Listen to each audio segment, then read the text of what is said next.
Corona virus के चलते देश दुनिया में पढ़ाई लिखाई खरीदारी सभी ऑनलाइन की जा रही है। इसी की तर्ज पर श्राद्ध, तर्पण, अस्थि विसर्जन जैसे कर्मकांड कुछ संस्थाओं द्वारा ऑनलाइन किए जाने के विरोध में मुखर हुए स्थानीय पंडा समाज, सामाजिक कार्यकर्ता सभी ने एकजुटता के साथ शासन प्रशासन से मांग की है। आस्था की चल रही गंगा पर किसी प्रकार का कुठाराघात बर्दाश्त नहीं किया जाएगा। धार्मिक कर्मकांड, पूजा पाठ ऑनलाइन किए जाने का धर्मनगरी में चारों ओर हो रहा है विरोध। देखिए हमारी special report. Sunny Verma, Divya times India, Haridwar. तो हम विरोध करते हैं, ऑनलाइन तो होना ही नहीं चाहिए। किसी भी कार्य का ऑनलाइन कर देना ये जरा सा देश विदेश से जो श्रद्धालु आते हैं उनके ऊपर भी आहत पहुँचता है।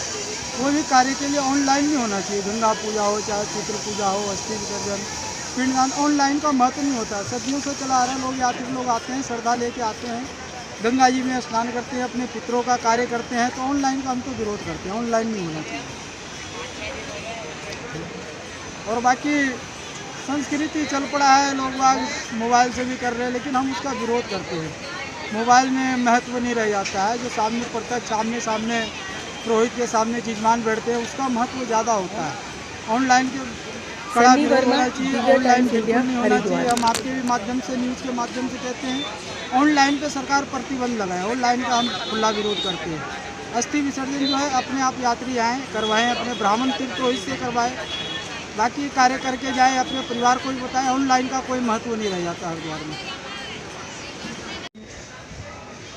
भाई साहब, ऐसा है कि जो ये ऑनलाइन का जो जिन लोगों ने ये फैलाया है, ये एक भ्रमजाल है। और ये भ्रमजाल है, और इससे जो है क्या कहते हैं, जो भारतीय संस्कृति है, जो हिंदू समाज है, उसको बिल्कुल भी जो है उसको मान्यता नहीं देगा। और जो यहाँ का ब्राह्मण समाज है, जो पंडा समाज है, वो ऑनलाइन को मान्यता नहीं देता है। इसमें कोई दो राय नहीं है कि जिन लोगों ने ये भ्रामक प्रचार फैलाया है, वो जो है ब्राह्मण समाज से संबंध नहीं रखते हैं। वो लोग जो है क्या कहते हैं, इधर उधर के से ही लोग होते हैं जो ऑनलाइन की बात करते हैं। अस्थि विसर्जन तो गंगा में ही होता है। ये हमारी परंपरा सदियों से चली आई है, जब से गंगा जी चली है, सतयुग से गंगा जी। पुरोहित रमन वशिष्ठ, हरिद्वार। ये जो ऑनलाइन के माध्यम से तीर्थों के ऊपर धार्मिक कृत्यों का संपादन किया जा रहा है, ये शास्त्रोक्त परंपरा के विरुद्ध है और हम इस कृत्य का घोर विरोध करते हैं।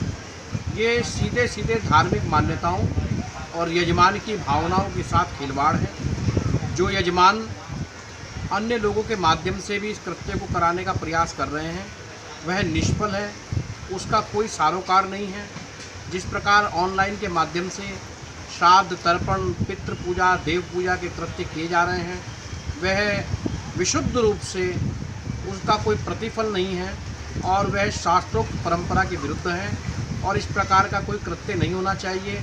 जब हम यजमान को कोई भी कार्य, चाहे पितृ संबंधी कार्य हो, देव संबंधी कार्य हो, कराते हैं, तो यजमान से हस्ते मादाय संकल्पम कुर्यात, यजमान के हाथ में। ऑनलाइन अस्थि विसर्जन तो संभव ही नहीं है, क्योंकि अस्थियाँ गंगा जी में प्रवाहित होती हैं और ऑनलाइन आप किसी भी रूप में अस्थियों को गंगा जी में प्रवाहित नहीं कर सकते। इसके अतिरिक्त इस समय वर्तमान में ऑनलाइन श्राद्ध, पितृतर्पण और पिंडदान की जो एक चर्चा चल रही है, बिल्कुल आधारहीन है।